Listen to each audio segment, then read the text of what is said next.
Hello guys, welcome to the study vlogs. और इस vlog में मैं आपको जस्ट बताने की कोशिश करूँगी कि 5 mistake you should avoid. Till now मैंने जितना कोशिश किया अपने प्रिपरेशन में जानने के लिए, पहला मोस्ट इंपॉर्टेंट है not looking the syllabus. Guys, syllabus is the key. Syllabus आपको एक एक चीज़ क्लियर करता है कि आपको क्या पढ़ना है क्या नहीं पढ़ना। प्लीज़ सिलेबस देखो, उसके बाद अपना स्टडी शुरू करो। सिलेबस की जो जो पॉइंट्स हैं आप अच्छे से उन्हें एनालाइज़ करो, चीज़ों को देखो, उसके बाद अपने सोर्सेज को चेक करो। पहले सबसे पहला है कि आप सिलेबस देखो। मोस्ट इंपॉर्टेंट हो गया मेरे अकॉर्डिंग कि सिलेबस देखना। Syllabus is the key guys, दोबारा मैं बोल रही हूँ। आप प्लीज़ सिलेबस पे ध्यान दीजिए ताकि आप उन चीज़ों को देख पाएँ। सिलेबस में आप जाके चेक करेंगे, एक पूरा वेल डिफाइंड सिलेबस है। मेंस का अगर आप देखेंगे GS1 GS2 GS3 4 ऑप्शनल आपका जो भी हो, सिलेबस पे स्टिक कीजिए, सिलेबस के वर्ड्स पे कोशिश कीजिए, सिलेबस को रट जाइए, जितना हो सके रट जाइए ताकि आपको पता हो कि अगर कोई भी टॉपिक है तो आपके सिलेबस की किस पार्ट से ये टॉपिक है, ताकि आप अपनी स्टडी को सही से कर सकें और अपने प्रिपरेशन को अच्छे से कर सकें। तो प्लीज़ सिलेबस पे ध्यान दीजिए।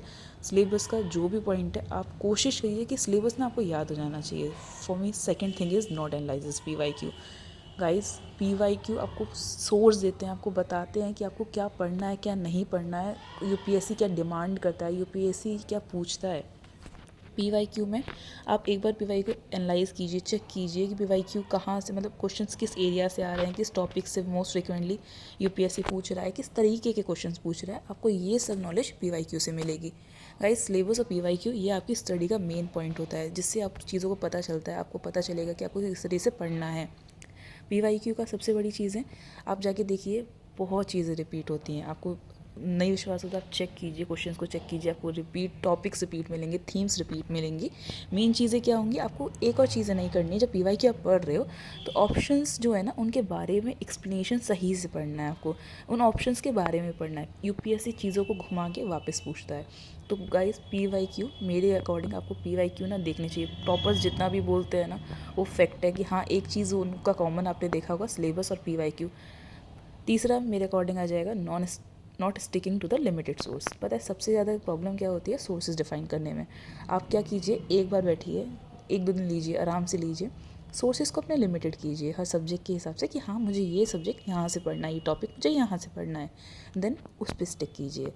डोंट गो इधर उधर, मतलब मत जाओ यार, मतलब एक जगह सोर्सेज पे डिफ़ाइन करो। अगर ये आपको लग रहा है कि आपका ये ठीक है तो उसी पे डिफ़ाइन करो, मतलब। लेकिन ये है कि आपको फिक्स हो जाना चाहिए। वीडियोस देख के या टॉपर के व्लॉग्स देख के आप बार बार अपने जो टॉपिक सोर्सेज हैं उन्हें ज़्यादा शिफ्ट मत कीजिए।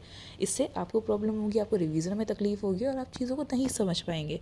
तो बेसिक कॉन्सेप्ट क्लियर कीजिए, सोर्सेज को लिमिटेड रखिए, इधर उधर मत भागिए कि कौन क्या बोल रहा है। कि अगर आज इन सर ने इस टॉपिक के लिए बोला है, यार वही स्टैंडर्ड सोर्स है, वही स्पेक्ट्रम है, वही लक्ष्मीकांत है, वही मतलब सारा टॉपिक्स की सोर्स आपको पता है, वही तक लीजिए।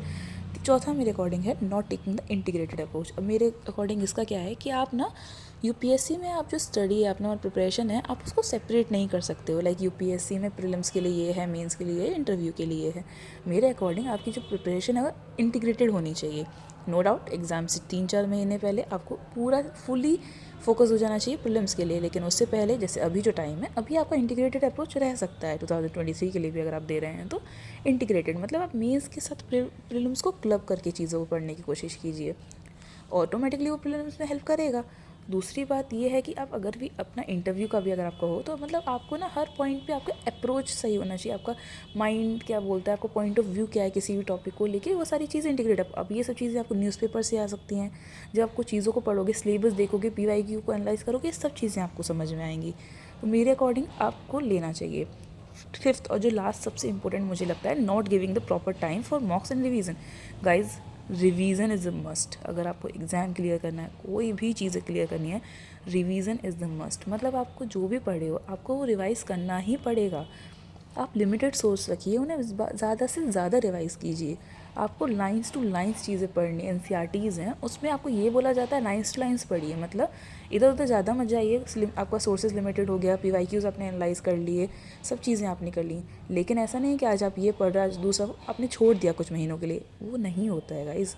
Revision is a must. आपको रिवीजन सही से करना पड़ेगा। दूसरा, मॉक्स, आपको खुद को एनालाइज करना बहुत ज़रूरी है। आप कोई चीज़ पढ़ रहे हो, अच्छी बात है, आपको लगेगा कि आपने पढ़ लिया है, लेकिन अगर आप उन चीज़ों में गलत कर रहे हो तो फिर क्या फ़ायदा।